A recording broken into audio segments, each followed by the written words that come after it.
Hello students, welcome to ज्ञानम अमृत sir. आज हम करेंगे क्लर्क कम डाटा एंट्री ऑपरेटर 2024 2024 में जो क्लर्क कम डाटा एंट्री ऑपरेटर का एग्जाम हुआ था, फिर क्वांट एंड रीजनिंग वाला पार्ट आज करेंगे। क्लर्क का एग्जाम आने भी वाला है, एक और एग्जाम जो पीटर प्लस बी क्लर्क का एग्जाम है वो आने वाला है। तो हम देखते हैं कि जो इस साल 2024 में इन्होंने क्लर्क कम डाटा एंट्री ऑपरेटर का एग्जाम लिया था उसमें क्वांट एंड रीजनिंग के कौन से क्वेश्चन आए थे। ठीक है, तो गवर्नमेंट जॉब की नोटिफिकेशन के रिगार्डिंग या लेटेस्ट अपडेट और मटेरियल के रिगार्डिंग आप हमारा इंस्टाग्राम चैनल फॉलो कर सकते हैं। टेलीग्राम लिंक में हम पीडीएफ शेयर करते हैं, ठीक है, करंट अफेयर्स की या डिफरेंट डिफरेंट पीडीएफ। तो आप टेलीग्राम चैनल का लिंक भी डिस्क्रिप्शन बॉक्स में दिया हुआ है, उसको भी आप ज्वाइन कर सकते हैं। ठीक है, वीडियो को लाइक और शेयर करना ना भूलें। फर्स्ट क्वेश्चन से स्टार्ट करते हैं। तो फर्स्ट क्वेश्चन क्या है मेरे पास कि find the tenth digit of. अब मेरे को इसको सॉल्व तो करना है, उसका टेंथ डिजिट देखना है कि क्या आएगा। ठीक है, तो टेंथ डिजिट किसका आया? 65 स्क्वायर माइनस 55 स्क्वायर। तो 60, एक तो क्या तरीका है कि 65 का स्क्वायर निकाल लें, उसमें से 55 के स्क्वायर का जो आंसर है उसको माइनस कर दें। ठीक है, तो किसी भी नंबर के पीछे जिसमें 5 हो उसका स्क्वायर निकालना इजी होता है, पर इसमें हमने ये चीज नहीं करनी। हम क्या करेंगे, हमारे पास एक फॉर्मूला होता है कि ए स्क्वायर माइनस बी स्क्वायर की वैल्यू कितनी होती है? ए प्लस बी इंटू ए माइनस बी। ए प्लस बी इंटू ए माइनस बी की हमारे पास जो है वैल्यू रहती है। अब ये जो नंबर है इसी फॉर्म में लिखा हुआ है ए स्क्वायर माइनस बी स्क्वायर। ठीक है, तो इसका मतलब क्या होगा कि जो दो नंबर दिए हुए हैं, ये ए है ये बी है, एक बार इसको प्लस करो। अगर मैं दोनों को प्लस करूं तो कितना आएगा मेरे पास? 65 प्लस 55। एक बार प्लस करके लिखना है और एक बार क्या है, माइनस करके लिखना है, और इनको आपस में मल्टीप्लाई करना है। तो 65 प्लस 55 होता है 120, और यहाँ पे इसको माइनस करके क्या आएगा मेरे पास? 10 आएगा। तो आंसर क्या है? 1200। तो इसका आंसर है 1200। और उसने क्या पूछा है कि टेंथ डिजिट क्या होगा। तो ये यूनिट डिजिट होता है, सबसे राइट वाला यूनिट डिजिट होता है, और ये क्या है? टेंथ डिजिट, जो कि क्या है मेरे पास? 0। तो मेरा आंसर क्या होगा? आंसर क्या होगा हमारा? ठीक है जी। मैं इसके स्क्वायर करके भी कर सकता हूं, जैसे कि 65 का स्क्वायर निकालना हो तो कैसे निकालेंगे? किसी भी नंबर के पीछे यहाँ 5 है तो 5 का स्क्वायर करेंगे तो उसके स्क्वायर के पीछे हमेशा 25 होगा। जब भी यूनिट डिजिट में 5 है उसके स्क्वायर के पीछे हमेशा दो डिजिट 25 ही रहते हैं। यूनिट डिजिट को छोड़ के जो नंबर होता है उसको हम उसके नेक्स्ट नंबर से मल्टीप्लाई कर देते हैं। 6 7 का क्या है? 42 माइनस। अब इसमें से क्या करना है मेरे को? 55 का स्क्वायर जो है माइनस करना है। अब 5 का स्क्वायर अगेन 25। अब 5 को नेक्स्ट नंबर से मल्टीप्लाई करेंगे 6 से, मेरे पास कितना आ जाएगा? 30 आ जाएगा यहाँ। ठीक है जी। तो अब देखा जाए तो 25 में से 25 माइनस जाएंगे, जो लास्ट दो डिजिट है वो तो 0 0 आ जाएंगे। 4200 में से 330, 42 में से 30 गए तो कितने आ जाएंगे? 12। तो इसका आंसर कितना आएगा? 1200, जो हमने यहाँ पे भी निकाला था। तो टेंथ डिजिट पूछा है तो वो क्या है हमारे पास? 0 है। ठीक है जी। चलो नेक्स्ट क्वेश्चन करते हैं। 8 की power 255 is divided by 511, what is the remainder? बड़ा अच्छा क्वेश्चन है, बड़ा इजी क्वेश्चन है। कह रहा है कि 8 की पावर अगर 255 है, इसको अगर मैं 511 से डिवाइड करूंगा तो रिमाइंडर क्या आएगा। ठीक है, तो इसके अगेन कॉन्सेप्ट होते हैं, ट्रिक्स होते हैं जो करने के लिए। तो सबसे पहले तो क्या है कि जो मैं बताता होता हूँ क्लास में कि आपको क्यूब्स याद होने चाहिए। कितने? 20 तक के क्यूब याद होने चाहिए। अगर 20 तक के क्यूब करने डिफिकल्ट लग रहे हैं तो 10 तक तो याद करना ही है, क्योंकि यहाँ पे हमें 10 तक के क्यूब की जरूरत पड़ेगी। अब देखो यहाँ 8 लिखा है, यहाँ 511। कई बच्चे जिनको तो क्यूब्स आते हैं उनको पता है कि जो 8 का क्यूब होता है ना वो होता है 512। कितना होता है? 512, जो कि 511 के नजदीक है। 511 देखते ही ऊपर 8 से मेरे को क्या पता चल जाएगा कि ये 8 का क्यूब 512 है। तो हम इसकी फॉर्म चेंज करेंगे। हम क्या करेंगे, यहाँ देखो, मैंने यहाँ लिखूंगा 8 का क्यूब। अगर मैं यहाँ पे क्यूब की पावर यहाँ से निकाल लूं तो ऊपर नंबर क्या रह जाएगा? बेसिकली क्या होता है, मल्टीप्लीकेशन होती है। अगर 3 मैंने डिवाइड कर दिया तो कितना आ जाएगा? 8 3 24, 15, यहाँ पे आ जाएगा 85। ठीक है, ये जो मैंने किया है ये है इंडेक्स लॉ। इंडेक्स लॉ क्या कहता है कि अगर a की पावर यहाँ m है और इसकी पावर होल की पावर n है, तो इसको मैं लिख सकता हूँ a की पावर m इंटू n। तो बेसिकली क्या हुआ, जो यहाँ पे 255 था, 255 था, उसको मैंने क्या किया, a की पावर 3 इंटू 85 कर दिया। a की पावर 3 इंटू 85 कर दिया। ठीक है, तो इसमें मैंने क्या किया कि इसको अब यहाँ पे लिखूं इस फॉर्म में, तो a की पावर मैंने 3 कर दी और उसके ऊपर जो है ये 85 यहाँ पे लिखा। ठीक है जी। तो 385 रुपीज। अब मैंने 8 की पावर 3 क्यों किया, क्योंकि इसको मेरे को 511 के पास लेके आना है। तो इसको मैं ऐसे लिख सकता हूँ कि 8 का क्यूब होता है 512, इसकी पावर कितनी है 85, और यहाँ कितना आ गया मेरे पास 500 की। तो हमारे पास एक रूल होता है, उसमें क्या है देखो, करने के तो बड़े सारे तरीके। एक सिंपल रूल क्या होता है कि किसी भी नंबर की सबसे पहले हमने चेक करना है कि पावर इवन है या ऑड है। अगर तो इसकी पावर इवन होती तो 512 से चाहे एक नंबर पीछे हो 511 या एक नंबर ज्यादा हो 513, रिमाइंडर हमेशा 1 आता है। ठीक है, किसके केस में, इवन के केस में। पर क्योंकि ये पावर ऑड है, ऑड के केस में क्या होता है, अगर किसी नंबर की पावर ऑड है और इसको मैं उससे एक नंबर पीछे वाले नंबर से डिवाइड कर रहा हूं, तो इस केस में भी रिमाइंडर क्या आता है मेरे पास, 1 आता है। तो मेरा आंसर क्या होगा, 1। ठीक है जी। तो अगर पावर ऑड है और इसको इसके पिछले नंबर से डिवाइड किया जा रहा है, तो मेरा रिमाइंडर 1 आएगा। उसका कारण क्या है, उसका कारण ये है कि जो 512 है इसको 85 टाइम्स लिखना है, मतलब 512 इंटू 512 इंटू 512, ऐसे करते करते हमने 85 टाइम्स लिखना है। अब इसको डिवाइड करना है 511 से। अगर मैं 511 को 511 से डिवाइड करूं, रिमाइंडर कितना आएगा, 1। यहां पे भी रिमाइंडर कितना आएगा, 1 1। 1 की पावर कितने टाइम आएगा, 85 टाइम्स। तो 1 की जो मर्जी पावर लिख दो, हमारे पास रिमाइंडर क्या बचेगा, 1 ही बचेगा। तो इसका आंसर क्या आएगा, 1। ठीक है जी। तो नंबर सिस्टम का ये रिमाइंडर थ्योरम का क्वेश्चन है। ठीक है, बड़ा इजी सा कॉन्सेप्ट है।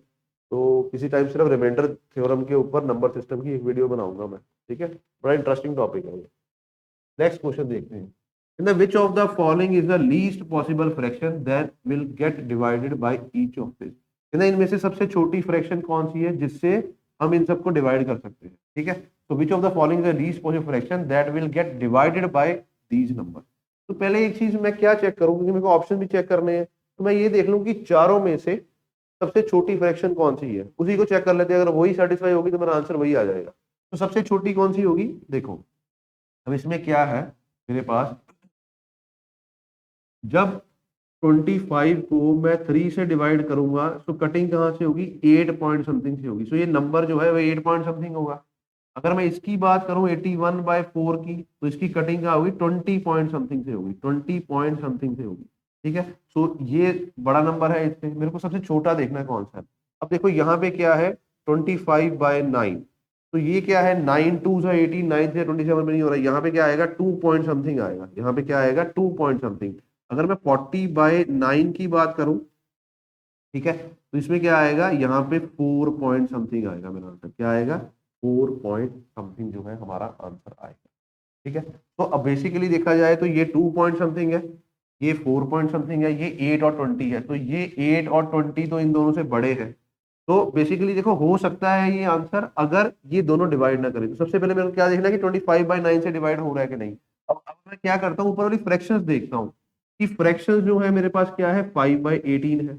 एक मेरे पास फ्रैक्शन कौन सी है, 8/9 है।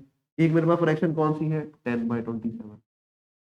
मेरे को क्या देखना है कि ये डिवाइड होनी चाहिए किससे, इन फ्रैक्शन से। ठीक है, इन फ्रैक्शन से जो है डिवाइड होनी चाहिए। मतलब क्या है कि 25/9 से 5/18 जो है वो डिवाइड हो जाना चाहिए। ठीक है जी। तो बेसिकली अगर मैं ध्यान दूं ना, तो होता क्या है, अब देखो ये नंबर अगर मैंने पिक किया अगर मान लो कि मैंने ये नंबर पिक किया 25/9 मैंने पिक किया। अब इसको डिवाइड कैसे करना है, 5/18 से। तो मेरे को पता है जब ये फ्रैक्शन की डिवीजन फ्रैक्शन से हो जाए तो हम इसको कैसे लिखते हैं, 25/9 इंटू, ये रिवर्स करके लिख देते हैं 18/5। अब देखो ये नंबर, देखो 5 से यहाँ कटिंग हो रही है, 9 से ये कटिंग तो हो रही है। अब मेरे को क्या देखना है कि या तो मेरा नंबर 5 के मल्टीपल पे हो या 9 के मल्टीपल पे हो। ऐसा नंबर देखो, ये 5 से मल्टीपल आ गया और ये 9 था 18। तो मेरे को सारे नंबर ऐसे चाहिए, सारे ही नंबर ऐसे चाहिए। अब आप देखो कि ये 5 था तो ये 10 है, 18 है तो 27, 9 के मल्टीपल में ये भी 9 का है, पर ये 5 का मल्टीपल नहीं है। ये क्या है, 5 का मल्टीपल नहीं है। तो इससे जो है इसकी डिवीजन जो है वो नहीं होगी, इससे जो है इसकी डिवीजन नहीं होगी। ठीक है, सो 25/9 जो है हमारा ऑप्शन जो है वो नहीं आएगा। तो अगर अब मैं बात करूं नेक्स्ट फ्रैक्शन की, जो कि मेरे पास क्या है, 40/9 है। अब देखो 40/9 को अगर मैं डिवाइड करूंगा 5/18 से, तो 5 के टेबल में 40 आता है, 5 के टेबल में 40 आता है, अब ये 9 के टेबल में 18 भी आता है, यहाँ भी कटिंग हो जाएगी।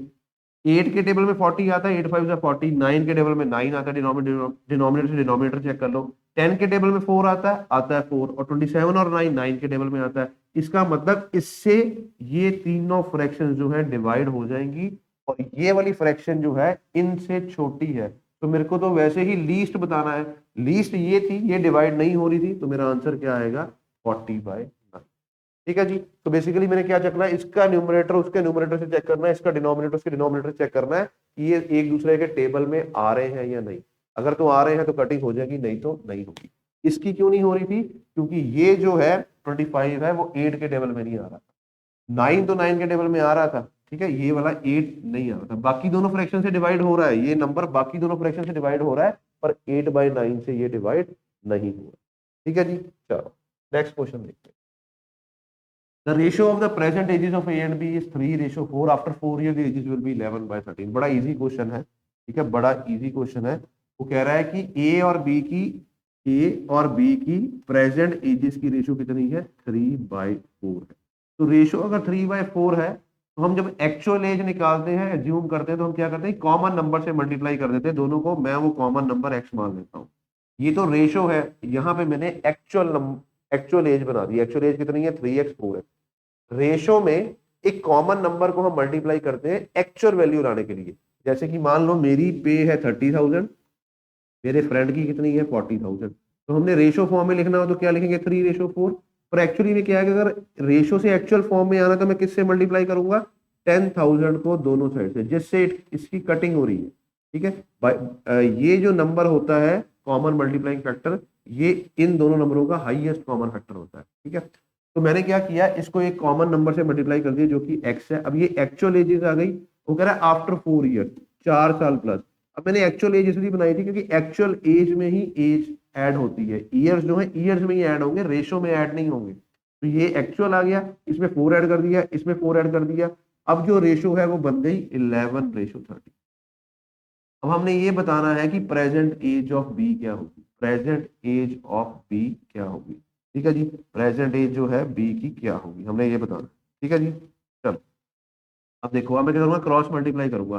13 3 से कितना होता है 39x, 13 4 से कितना होगा 52, इज इक्वल टू, यहाँ दोनों ही 4 है इसलिए 44x plus 44x and 39x से माइनस करेंगे तो मेरे पास कितना आ जाएगा, यहाँ पे 5x, और यहाँ से 52 में से 44 माइनस करेंगे तो क्या आ जाएगा 8। तो x की वैल्यू कितनी आ गई मेरे पास 8/5। x की वैल्यू कितनी आ गई 8/5। अब मुझसे पूछ रहा है कि b की एज कितनी होगी, b की एज कितनी है 4x, b की एज कितनी है 4x, x की वैल्यू मेरे पास कितनी है 8/5।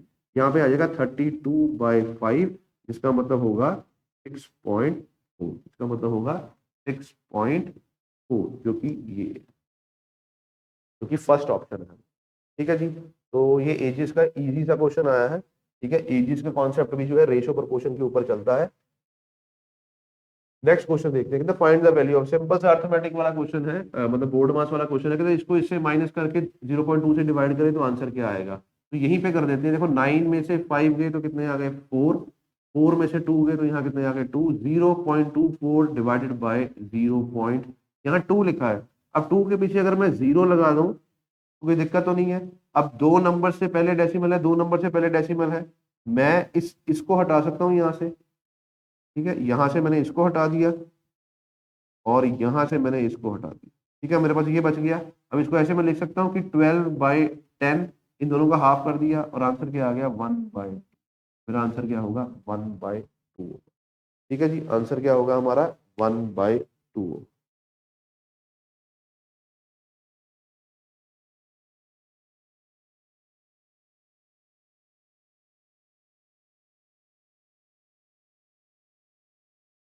नोट कर लो बेटो बच्चों।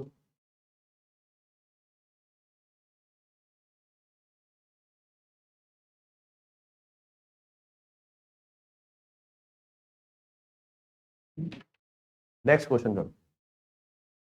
नेक्स्ट क्वेश्चन है कि इसकी वैल्यू बतानी है 535358 को मेरे को मल्टीप्लाई करना है 50।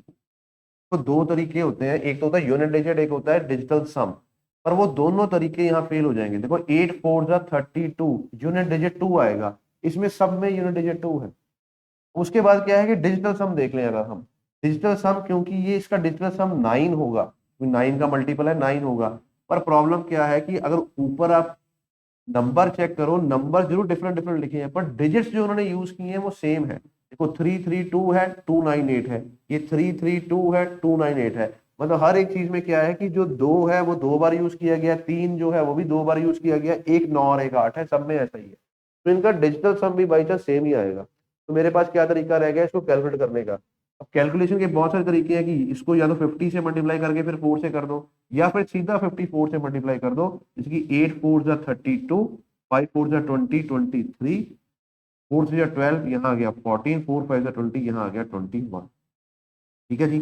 तो अब नेक्स्ट 5 8 जा 40, 4 कैरी, 5 5 जा 25 और 4 29, 5 3 जा 15 और 2 17, 5 5 जा 25, यहाँ आ गया 26। तो यहाँ आ जाएगा 2 3 3 9 8, 2 8 9 3 3 2, 2 8 9 3 डी ऑप्शन जो है हमारा आंसर। अगर बहुत ज्यादा छेड़छाड़ नहीं करनी तो सिंपल मल्टीप्लाई कर लो, आपका आंसर आ जाए। ठीक है जी, बड़ा इजी क्वेश्चन था ये। वो कह रहा है कि find the odd one from the following given data. इस डाटा में से ऑड वन आउट बताना है। अगेन मैंने स्टूडेंट्स को बताया होगा कि आपको क्यूब्स आने चाहिए। देखो दो क्वेश्चन क्यूब्स के ऊपर ही है। अगर मैं नंबर सिस्टम का क्वेश्चन देखूं 512 511 वाला, वो 8 का क्यूब था। अब इसमें क्या है, ये जो नंबर है ये 3 का क्यूब है। ठीक है जी। जो 343 है और 216 है, ये किस किस का क्यूब है, ये 6 का क्यूब है, ये 7 का क्यूब। ठीक है जी। 8 का क्यूब कितना था, 512। और ये जो नंबर है ये किसी का क्यूब नहीं है, तो ये जो है ऑड वन आउट है, या मैं कहूंगा यही मेरा आंसर है। ठीक है जी। तो 1 का क्यूब होता है 1, 2 का क्यूब होता है 8, 3 का क्यूब कितना होता है 27, 4 का क्यूब होता है 64, 5 का क्यूब है 125, 6 का क्यूब है 216, 7 का क्यूब है 343, 8 का क्यूब है 512, 9 का क्यूब होता है 729 जो कि 22 का स्क्वायर भी होता है, 10 का क्यूब जो है वो है 1000। ये याद करके रखो, इसी पेपर में 2 बार चेक कर लिया उन्होंने। ठीक है, इसी पेपर में 2 बार उन्होंने ये चेक कर लिया। समझ गए। चलो नेक्स्ट क्वेश्चन देखते हैं।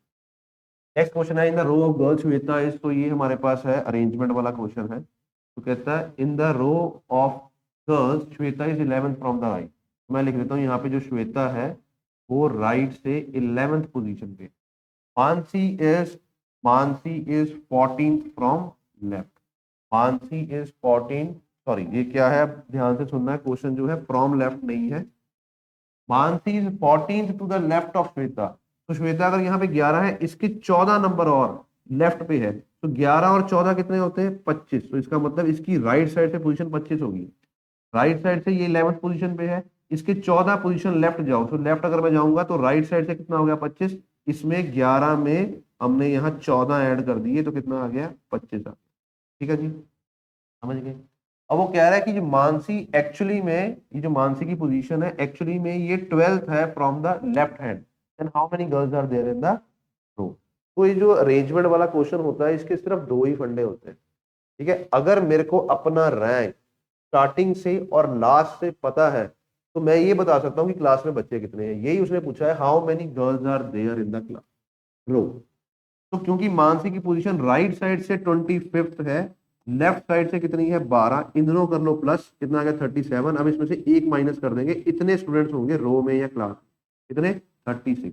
अब ये माइनस क्यों किया, क्योंकि इस पोजीशन को, जिस पोजीशन पे वो है उसको हमने 2 बार काउंट कर लिया, एक बार लेफ्ट साइड से 12, एक बार राइट साइड से 25। तो एक मैंने इसलिए माइनस कर दिया। तो कितने स्टूडेंट्स होंगे रो में 36।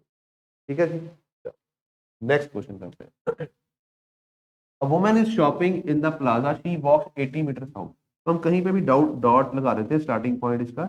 अब ये क्या है 80 मीटर यहाँ से साउथ में चलेगी। 80 मीटर साउथ कौन सी होती है, नीचे वाली side.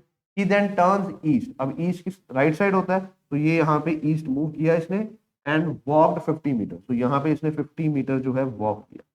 Then she turns north. अब नॉर्थ क्या होता है, ऊपर नॉर्थ कौन सा होता है ऊपर वाला, एंड वॉक्स 110 मीटर। तो इसका मतलब यहाँ तक तो 80 मीटर था इसके पैरेलल, अब इससे आगे टोटल 110 मीटर। मैं ये कह सकता हूँ कि यहाँ पे तो 80 है, ये कितना हो जाएगा, 30 हो जाएगा, 80 और 30 110। Then she turns to her left and walk 50 metre. अब यहाँ से लेफ्ट टर्न लिया, ही वॉकड 50, यहाँ पे भी 50 है तो यहाँ पे भी 50, यहाँ पे हो जाएगा, तो मतलब इसके बिल्कुल पैरेलल ऊपर आ जाएगा। ठीक है, ये हो गया। ठीक है जी, ये स्टार्टिंग पॉइंट, ये क्या है हमारा starting. Where is she now with reference to her starting point. अगर मैं स्टार्टिंग पॉइंट से देखूं तो वो कहाँ पे है, यहाँ पे है, इस वाली पोजीशन पे है। ये कहाँ है, नॉर्थ में है, स्टार्टिंग पॉइंट से ऊपर वाली साइड है, तो ये कहाँ है, नॉर्थ में होगी। और कितना ऊपर है, देखो यहाँ पे तो 80 है ही, टोटल 110 गई थी, इसका मतलब यहाँ पे कितना हो जाएगा, 30। सो नॉर्थ कितना, 30, तो मेरा आंसर क्या होगा, ए, 30 मीटर नॉर्थ, 30 मीटर। ठीक है जी, चलो नेक्स्ट क्वेश्चन देखिए। The which of the following set of letters complete the letter series when। देखो अब इसमें भी क्या होता है, मेरे पास दो ट्रिक होते हैं। ठीक है, तो सबसे पहला ट्रिक क्या करना है आपने, आपने ना ये जो लेटर्स है ये काउंट करने हैं along with the blank। देखो 3, एक ब्लैंक, 4, 5, 6, 7, 8, 9, 10, 11, 12, 13, 14, 15, 16, मेरे पास टोटल 16 लेटर्स का ये सीरीज बनी हुई है। अब मैं क्या करूंगा, हाफ कहाँ होता है, 8, 3, 4, 5, 6, 7, 8, यहाँ पे हाफ है, यहाँ पे मैं एक लाइन लगा दूँ। जनरली होता क्या है कि इनमें सीक्वेंसेस बनती हैं, सीक्वेंस जो है वो रिपीट होती है। जब सीक्वेंस रिपीट होगी तभी मैं बता पाऊंगा कि कौन से लेटर्स आएंगे। अब जब हाफ मैंने कर दिया ना, अब जो यहाँ पे सीक्वेंस है उसका 90% चांसेस होते हैं यहाँ पे भी सीक्वेंस जो है मैच करती है, इस क्वेश्चन में भी करेगी। देखो पहले 3 लेटर क्या है, बी सी ए, यहाँ पे 3 लेटर में बी सी तो है, आगे डैश है, तो मैं क्या लिख दूंगा यहाँ पे ए, बी सी ए हो गया। अब देखो बी सी ए के बाद यहाँ डैश है, और यहाँ पे 4th नंबर पे ए है, B C A, B C ए, ठीक है जी। अब बी सी ए 5th पे क्या है, बी, बी सी ए यहाँ पे क्या आ जाएगा, बी। ठीक है जी। अब उसके बाद क्या है, जो बी मैं पुट किया उसके बाद क्या है, यहाँ तो डैश है, यहाँ क्या है, सी, तो यहाँ पे क्या आ जाएगा, सी। सारे ब्लैंक्स फिल हो गए। अब देखो फर्स्ट ब्लैंक पे हमने क्या लिखा था, ए, सेकंड ब्लैंक पे हमने क्या लिखा, सी, थर्ड ब्लैंक पे हमने लिखा ए, और फिर फोर्थ ब्लैंक पे हमने क्या लिख दिया था, बी। मेरा आंसर क्या होगा, ए सी A B, A C A B, ये जो है हमारा आंसर है। और जो पैटर्न है वो कंप्लीट हो गया, B C A B C, B C A B C, फिर ए, तो B C A B C A B C A B C A, ये जो है कंप्लीट कंटिन्यू हो रहा है। ठीक है, होप आप समझ रहे होंगे कि ऐसा जब भी पैटर्न आ जाए तो उसको हाफ में स्प्लिट कर लो। जो यहाँ पैटर्न बन रहा है मोस्ट प्रोबेबली वहां पे भी वही पैटर्न बन रहा होगा, 90% केसेस में ऐसा ही होता है। ठीक है जी, तो ये जो है मैच कर गया हमारा।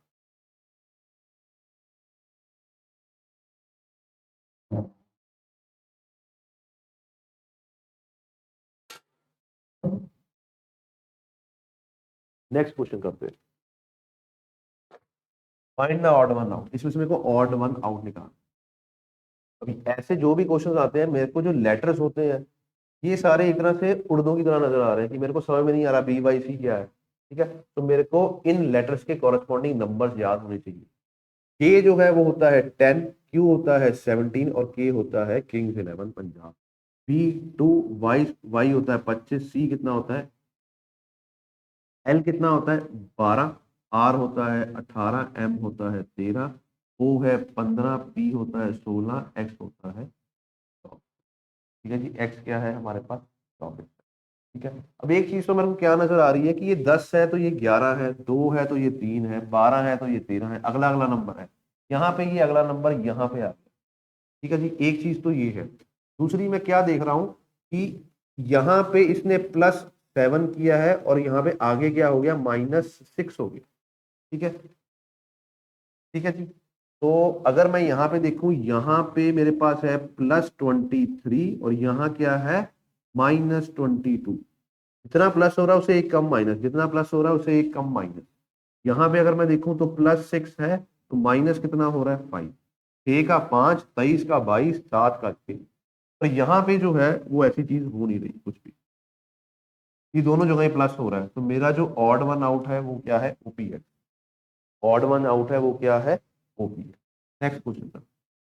ठीक है, अब ऐसे क्वेश्चन ज्यादातर एसएससी में पूछे जाते हैं, सीजीएल में। In the following question choose a set of numbers from the 4 ordinary set that is similar to. ऐसे सेट के सिमिलर नंबर मैंने चूज करना है। अब इसमें अगर मैं ध्यान से देखूं तो फर्स्ट नंबर 2, 3 4, ये एक सीरीज में चल रहा है। मिडल नंबर 2 2 2, मिडल नंबर तीनों का सेम है, और लास्ट नंबर क्या है 3 4 5। तो बेसिकली फर्स्ट और लास्ट तो सीरीज में चल रहे हैं, मिडल नंबर जो है वो सेम होना चाहिए। अब देखो यहाँ पे क्या है 2, यहाँ 2, यहाँ पे क्या है 3, तो मिडल नंबर तो सेम चाहिए, तो ये ऑप्शन नहीं होगा। 5 5 3, ये भी नहीं होगा। यहाँ है 5 5 5, इसको चेक करते हैं। 5 6 7 4 5 6, ठीक है। फर्स्ट लेटर में क्या है 5, यहाँ 6 है, यहाँ 7 है, यहाँ पे क्या था, यहाँ था 2 3 4 एंड 3 4 5, 5 6 7 एंड 4 5 6, और जो बीच वाला नंबर 5 है। एक बार लास्ट भी चेक कर लेते हैं, यहाँ 2 है, यहाँ 2 है, यहाँ 2 है, तो 6 7 8, पर यहाँ पे क्या है 3 3 3 आ गया, तो ये भी नहीं आएगा। मेरा आंसर क्या आएगा, सी ऑप्शन आएगा। आंसर क्या आएगा, सी ऑप्शन आएगा। नेक्स्ट क्वेश्चन करते हैं। And if the position of the first and the last letter of the word mythological are interchanged, similarly the position of the second and the second last. तो इसमें क्या कह रहा है कि फर्स्ट और लास्ट की पोजीशन चेंज करनी है, मींस मैं स्टार्ट करूंगा वर्ड को एल से, खत्म करूंगा एम से, interchange. And second second letter, second and second last, तो सेकंड लेटर यहाँ कौन सा ए है, यहाँ पे सेकंड कौन सा था वाई, तो मैं वही यहाँ पुट कर दूंगा। यहाँ थर्ड लेटर कितना है टी, यहाँ से थर्ड कितना है टी, यहाँ से फोर्थ कितना है आई, यहां से फोर्थ कितना है एच, यहां से फिफ्थ कितना है जी, यहां से फिफ्थ कितना है 3 4 5 ओ। पहले मैं देख लूं कि 5 5 तो लिख लिए हैं, 5, ये हो गया 5, तो अच्छा 6 6 ही है, ठीक है। तो यहाँ पे आ जाएगा ओ, यहाँ पे आ जाएगा एच, ठीक है जी। लेटर्स को इंटरचेंज कर दिया एज पर द कंडीशन, जो जो कंडीशन उसने बोली वैसे मैंने लेटर चेंज कर दिए। अब वो मेरे से ये पूछ रहा है कि बताओ which of the following letters will be eight from the left hand after the arrangement. तो लेफ्ट में 8 बताना है, 1 2 3 4 5 6 7 8, नंबर क्या आएगा ओ आएगा। ओ कौन सा है हमारा, फर्स्ट ऑप्शन। ओ कौन सा है हमारा, फर्स्ट ऑप्शन, ठीक है जी। अगेन इजी क्वेश्चन है। नेक्स्ट देखते हैं। In the following question choose a set of numbers from the 4 order set that are similar to the given set. तो मेरे को ये बेसिकली एनालॉजी बतानी है, ठीक है। 5 चैप्टर होते हैं हमारे पास, alphabet, coding decoding, series alphabet वाली, क्लासिफिकेशन जिसको हम ऑड वन आउट कहते हैं, और ये एनालॉजी। इसमें अगर मेरे पास इंग्लिश अल्फाबेट के ऊपर आता है तो मेरे को ए टू जेड के कॉरेस्पॉन्डिंग नंबर्स जो है वो याद होने चाहिए, ठीक है जी। तो सी क्या होता है हमारे पास 3, ई क्या होता है 5, एच होता है 8, आई है 9, के है 11, एन है 14। तो अगर मैं ध्यान से देखूं तो 3 और 2 5, 5 और 3 8, पहले 2 प्लस किया है फिर 3 प्लस किया है, यहाँ पे भी 9 और 2 11, 11 और 3 14, पहले में 2 प्लस किया है फिर क्या है 3 प्लस किया है। ए और सी में तो 2 प्लस किया है, पर सी और डी में क्या है एक ही प्लस किया है, तो मेरे को +3 चाहिए, तो ए ऑप्शन नहीं आएगा। सी और डी में तो वैसे ही एक प्लस किया है, मेरे को कितने 2 प्लस करवाने हैं, तो ये भी नहीं आएगा। ई एफ में भी एक ही प्लस किया है, तो ये भी नहीं आएगा। तो यहाँ पे देखते हैं ओ कितना है, अब वैसे तो एक ही ऑप्शन रह गया। ओ कितना है 15, क्यू कितना होता है 17, टी होता है 20। अब यहाँ पे क्या है +2, ये है तो +2 +3 वाला ही चाहिए था। ये भी चेक कर लेते हैं। यू होता है हमारे पास 21, डब्ल्यू होता है 23 और जेड होता है 26। ये भी +2 है और ये क्या है +3 है, तो मेरा आंसर क्या आएगा डी आएगा। आंसर क्या आएगा डी आएगा, ठीक है जी। तो ऑप्शन भी वैसे हमारे पास एक ही रह गया था, बट डी को टिक भी कर सकता था। अब ये है कि मैथमेटिकल ऑपरेशंस को रीअरेंज करना है। ऐसे क्वेश्चन में अगर टाइम बचाना हो तो क्या करना होता है, जो भी नंबर्स लिखे हैं सबसे पहले वो लिख लो स्पेस देके, 5 5 5 10 और, ठीक है। यहाँ पे मैं लिख दिया इक्वल टू। अब यहाँ पे वो कह रहा है डिवीजन, डिवीजन का मतलब जो होता है वो होता है प्लस, यहाँ है प्लस, प्लस का मतलब क्या है माइनस, यहाँ है माइनस, माइनस का मतलब है हमारे पास मल्टीप्लीकेशन, और जो बच गया मल्टीप्लीकेशन इसका मतलब होगा डिवीजन। तो सबसे पहले बोर्ड मास के हिसाब से हमने क्या करना है, ना तो मेरे पास ब्रैकेट है ना ही ऑफ है, तो मेरे पास डिवीजन है। Division 10 divided by 10 is 1। उसके बाद मेरे को क्या करनी है मल्टीप्लीकेशन, 5 1 जा क्या होता है, यहाँ पे आ गया 5, ठीक है। अब ये क्या है 5 + 5, यहाँ लिख दो 10, 10 में से 5 गए, मेरा आंसर क्या आएगा 5 आएगा। ऑप्शन क्या होगा हमारे पास, ऑप्शन क्या होगा हमारे पास। नेक्स्ट क्वेश्चन भी, which number is wrong in the series 2 6 15 31 56 and 93। तो बेसिकली क्या होता है, सीरीज के भी ना टाइप्स होती हैं, सीरीज की हमारे पास भी टाइप्स होती हैं, ठीक है। अब इसमें क्या देखना होता है कि सीरीज क्या प्लस करके आगे बढ़ रही है, मल्टीप्लिकेशन करके आगे बढ़ रही है, या डिवीजन करके आगे बढ़ रही है। डिवीजन हो रही होगी तो बड़े से बड़ा नंबर छोटे की तरफ जाता है। जब मल्टीप्लाई की बात करते हैं, जैसे कि मान लो मैं कहूँ यहाँ पे 3 से मल्टीप्लाई हो रहा है 6, फिर 6 3 है 18, 18 3 है 54, 54 3 है 150, तो फटाफट नंबर क्या है मल्टीप्लिकेशन में बढ़ते जाते हैं। 5-6 नंबर दिए हो तो फटाफट नंबर जो है वो क्या है बढ़ जाते हैं मल्टीप्लिकेशन से। इसमें नंबर जो है फटाफट नहीं बढ़ रहे, ठीक है। इसमें जो नंबर है मेरे पास वो फटाफट नहीं बढ़ रहे, मतलब जल्दी जल्दी नहीं बढ़ रहे। तो मेरे को क्या होता है प्लस माइनस का कॉन्सेप्ट देखना है। अब मैंने देखना कि यहाँ पे गैप कितना है, यहाँ पे मेरे को जो गैप नजर आ रहा है वो कितना आ रहा है 4 का। अगर मैं 6 और 15 की बात करूं तो गैप कितना है 19 का। मैं सिर्फ डिफरेंस निकाल रहा हूँ, या देखूंगा कितना प्लस करूंगी 15 आ जाए, यहाँ पे मैं कितना प्लस करूंगी 31 आ जाए 16, यहाँ पे कितना प्लस करें कि यहाँ पे 56 आ जाए, ये है 25। अब यहाँ पे कितना प्लस करें कि 93 आ जाए 37, ठीक है जी। अब आप ध्यान से देखो कि ये परफेक्ट स्क्वायर्स लिखे हुए हैं। ये क्या लिखा हुआ है परफेक्ट स्क्वायर, 2 का स्क्वायर, 3 का स्क्वायर, 4 का स्क्वायर, 5 का स्क्वायर। अब मेरे पास यहाँ पे 6 का स्क्वायर 36 आना चाहिए था, मतलब नंबर 92 आना चाहिए था, 93 नहीं। तो मेरा इस सीरीज में जो नंबर गलत है वो क्या है 93। सीरीज में जो नंबर गलत है वो कौन सा है 93 गलत है, ठीक है जी। चलो नेक्स्ट क्वेश्चन देखते हैं। है ना, if airline is written as this, तो अगर मैं ध्यान से देखूं तो AIRLINE को इसने कैसे लिखा है, इसने लिखा है देखो, इसने रिवर्स करके लिखा है AIRLINE, ठीक है। इसने क्या किया रिवर्स कर दिया ENILRIA, साथ में लिख दिया 7। तो 7 क्यों लिखा है तो देख के पता चल रहा है 2 2 4 2 6 एक 7 लेटर्स है एयरलाइन के वर्ड में, साथ में से 7 लिख दिया और इसको रिवर्स कर दिया। देखो लास्ट पे अगर मैं चेक करूंगा तो AIRLINE, इसने वर्ड दे दिया रेलवे, RAILWAY, ठीक है। तो इसमें मेरे पास क्या आएगा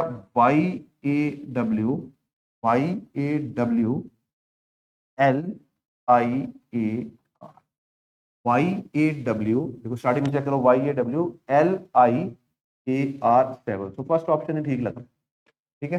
तो YAWLIAR, तो LIAR यहाँ पे तो है 1 2 3 4 5 6 7 ही है, तो 7 वाला आएगा। यहाँ पे 8 लिखा हुआ है, ये चीज सेम लिखी है पर लेटर्स क्योंकि 7 है तो ये नहीं आएगा, ठीक है। अब इसमें क्या है YAW, यहाँ पे L पहले आना है, तो ये भी ऑप्शन गलत है। YAWL पहले आएगा, ये 8 वाला वैसे ही ऑप्शन क्या है गलत है। तो मेरे पास ऑप्शन क्या आएगा फर्स्ट ऑप्शन आएगा, ठीक है जी। चलो नेक्स्ट क्वेश्चन करते हैं। Study the following arrangement carefully and answer the following question, ठीक है। सर क्वेश्चन यहाँ पे नहीं लिखा हुआ, सो जहां तक मेरे को याद है ये क्वेश्चन था कि हमें बताना है कि इवन नंबर जो है वो लेटर से पहले, वैसे है कि एक बार देखते हैं कि क्या क्वेश्चन था।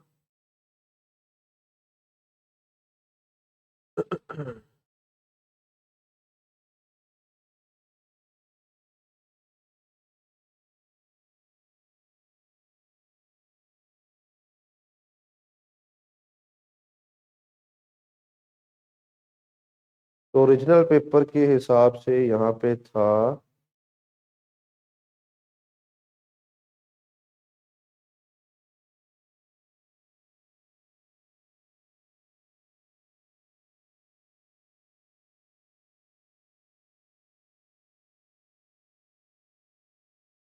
How many alphabets are immediately proceed by even,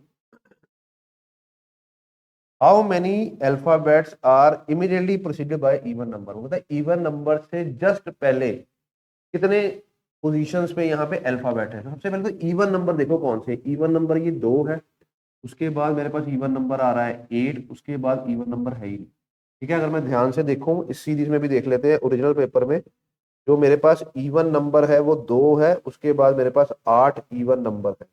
तो in how many alphabets are proceeded by the even number, even number से पहले कहाँ कहाँ अल्फाबेट्स हैं। तो यहाँ पे 2 इवन नंबर, इससे पहले अल्फाबेट है एक, तो क्योंकि मेरे पास इवन नंबर ही 2 है 8 और 2, तो इससे पहले तो वैसे ही अल्फाबेट नहीं नंबर है, सो मेरा आंसर क्या आएगा 1 आएगा, आंसर क्या आएगा, 1 आएगा। और कहीं भी मेरे पास इवन नंबर नहीं है, पूरी सीरीज में इवन नंबर ही एक जगह पे है। ठीक है, इजी क्वेश्चन है, बहुत ज्यादा ढूंढना नहीं पड़ा। ठीक है, बैंकिंग में ऐसे क्वेश्चंस आते थे पहले, तो उसमें मल्टीपल क्वेश्चन मेरे को मल्टीपल सीरीज में ऐसे नंबर्स आते थे जो कि चेक करने होते थे। ठीक है जी, preceded by and succeeded by. ठीक है, नेक्स्ट क्वेश्चन करते हैं। Arrange the following words in the meaningful sequence. तो ये छोटी क्लासेस में आपने एक फूड चेन पढ़ा होगा। ठीक है, छोटी क्लासेस में एक फूड चेन आता था कि कौन किसको खाता है, छोटे एनिमल को बड़ा, बड़े से और बड़ा, बड़े को और बड़ा। तो इसमें अगर मैं देखा जाए तो सबसे पहले जो है वो नजर क्या आ रहा है, ग्रास नजर आ रहा है।